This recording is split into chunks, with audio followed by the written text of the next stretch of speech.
this historical graph of our membership. And you can see there was periods of meteoric growth. Take, for example, around 1938 and 1941. That steep increase happened without the apprenticeship training program, and it was solely due to organizing. And we went from approximately 40,000 members all the way up to 120,000 members in a short period of time. That was because workers wanted to join the union, and we didn't have the barriers to take brothers and sisters into our union. And somewhere along the line, we've had some dips and troughs. As you can see, we lost some membership, and then we grew all the way to 160,000 members in about 1959. But you got to think, there are certain things. Post-World War II, there was a major industrial expansion in our country, and then our peak and pinnacle was in 1980, right about when I became a member of this great international.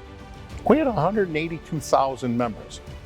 Since then, we've been on a decline, but then we've leveled off with a valley, a peak, a valley, a peak. And most recently, we've been kind of hovering.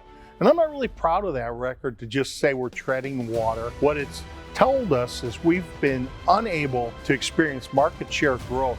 And I can tell you this, what concerns me the most is we have less journeymen today than we had 10 years ago.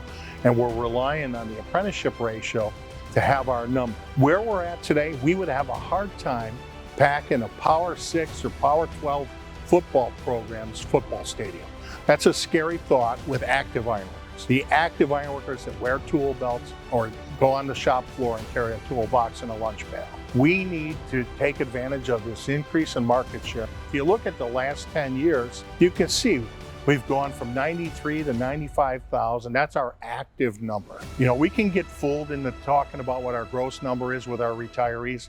They're not really putting a belt on. They're not going to work. They're not attending the shop floor. They are enjoying their pension that they so rightfully deserve. So those are our numbers, and you can see the orange category shows the apprentices, and the light gray category is the probationary members. The shopmen are the gray band there. Unfortunately, we've seen some retraction in that area, but we are working on organizing campaigns and have some recent activity. And the light powder blue section is our active journeyman to date.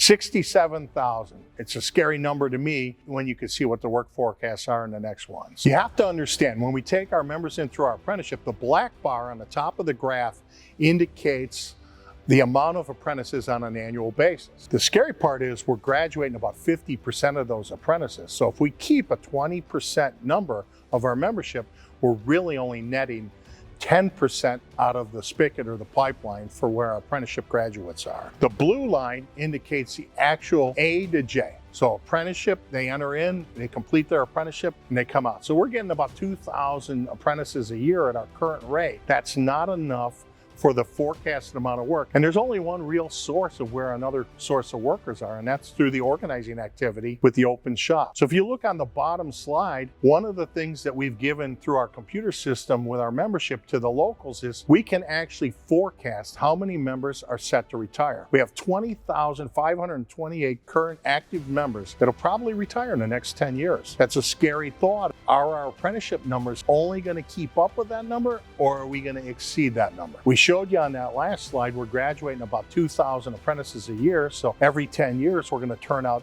at the current rate, 20,000 apprentices. It's not enough if we see this increased forecast, especially with the long-term infrastructure spending across Canada, the United States. So the remaining active members, that leaves about 75,000 members. For me, I want to be on top of this. This is just a very simple number. We've generated, since 2012, 17,000 apprentices into our membership. And through organizing, we've only taken in 5,672. Our thinking has been backwards on this because national data indicates that the union market share is somewhere between 13 and 14% construction. It depends on your market. You might be saying, that's not where I live. Well, we got to go off the national averages. But the issue is we need to invert this red bar with the blue bar and take in far more workers through organizing.